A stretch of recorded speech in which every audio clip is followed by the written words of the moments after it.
of return that has been already been offered by the Lebanese stocks or Lebanese securities, whether from the public sector, from the private sector, is good, and at the same time reflecting the degree of risk that is there. So in general, I would say that the ability of the public sector as well as the private sector of raising capital has been shown and proven, and this is a good indicator about the attractiveness of the market. I have been on this side. Let's come back to you. Andy Critchlow down the back.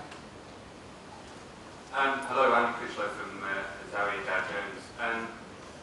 Senor, to what extent do you think, though, that the real prize for the first city or centre in the region to become this global financial hub rests on which city can put in place the adequate legal frameworks to enshrine investment, personal freedoms and rights? I mean, here in Dubai has a reputation for being very reformed, very progressive, but still, over the last 2 years, I would say, 70% of our newsroom has been spent reporting corporate corruption and executives who've been locked up in many cases without trial, without charges, and it's very close to internment. I was having this the other day, we did a story about Dubai Islamic Bank, and as far as I can reckon, there were over 35 businessmen and executives currently being locked up, detained in Dubai without trial, without charges, and without any view to justice at the end of the day. So, in terms of an international investor, don't you think that there needs to be a real discussion across the Middle East about legal systems and enshrining these fundamental pillars that are going to encourage investment in the long term? Just before you caveat, I would caveat that say corruption is obviously not unique to this neighbourhood, and if anything, we've seen in the recent financial crisis from the depth of corruption in the heart of the world's financial crisis being Wall Street. But that's not to dismiss the point. Inevitably, the absence of legal recourse or justice is a big weakness for economic activity. No doubt. I'd like to really mention what you said, John, is that corruption is not something that is restricted to one country. This is the evil that is there practically in every other country, but at varying degrees. The difference, of course, is legal recourse. At the same time, there are certain countries who manage to have the right legal structure to really see how to deal with such matters.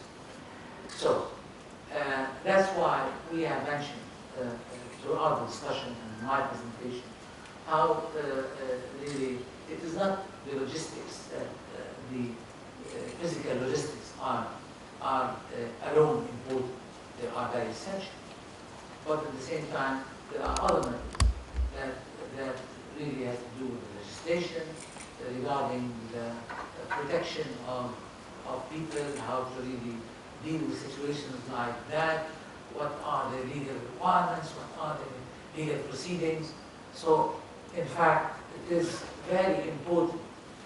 Now, what the thing happens is to really see how to draw the right lessons and how to really develop in the light of this what are the legal laws that has to be really approved and to become in force.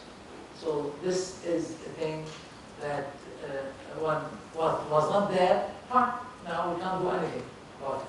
But what really is to be done now is that in the light of these experiences, that this should become a legal priority, how to really devise these laws and regulations. Andy, what's your own view on that, to answer your own question? The consequence of the absence of a strong legal infrastructure. Can a city, a country emerge, you think, as a global economic centre with the current legal frameworks we have? Well, I think Dubai's stocks and funds, which was recently added... Just use your mic. Dubai's stocks and funds, which was recently added to the FTSE's benchmarking in the UK, they were added as funds here stocks. The FT actually wrote about this in a recent Alpha Bill blog.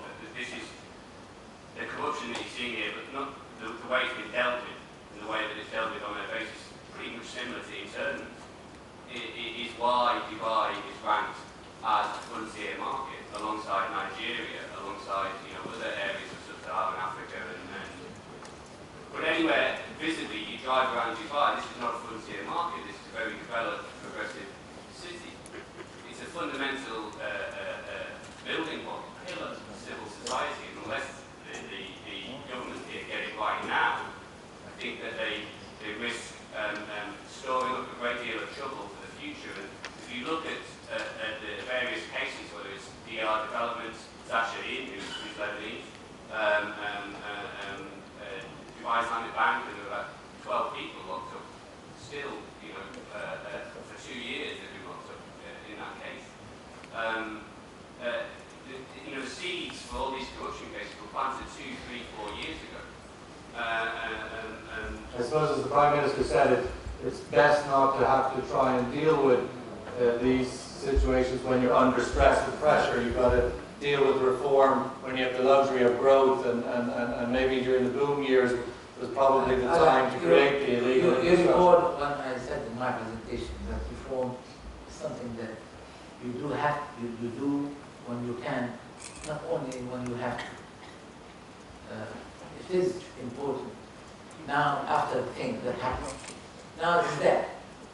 Either we learn from these lessons, draw the right conclusions, carry on the necessary legislation that really everybody feels protected when really in case of such an eventuality might take place, that there are certain legal apparatus that can really lead to such situations. We have a question over here, please.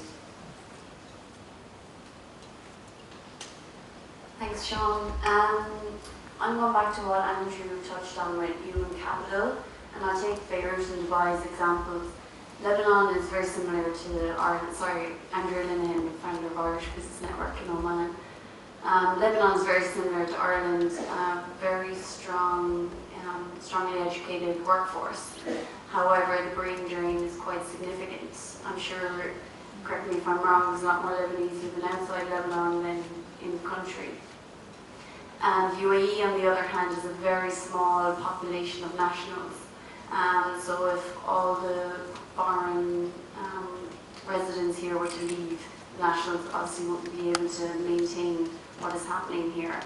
Now, with the workforce that is here, there's no doubt UAE has attracted an incredible amount of talented and educated people. However, most of those people are only here on a short-term basis. So the turnover is incredible, meaning that the workforce here it's not stable.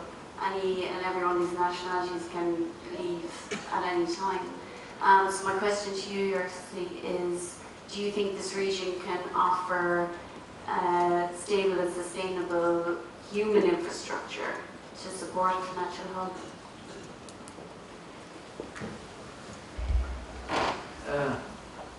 Let me start by Lebanon. Yes, Lebanon, throughout the past decades, and since the middle of the at least 19th century, there has been quite a number of waves of immigration.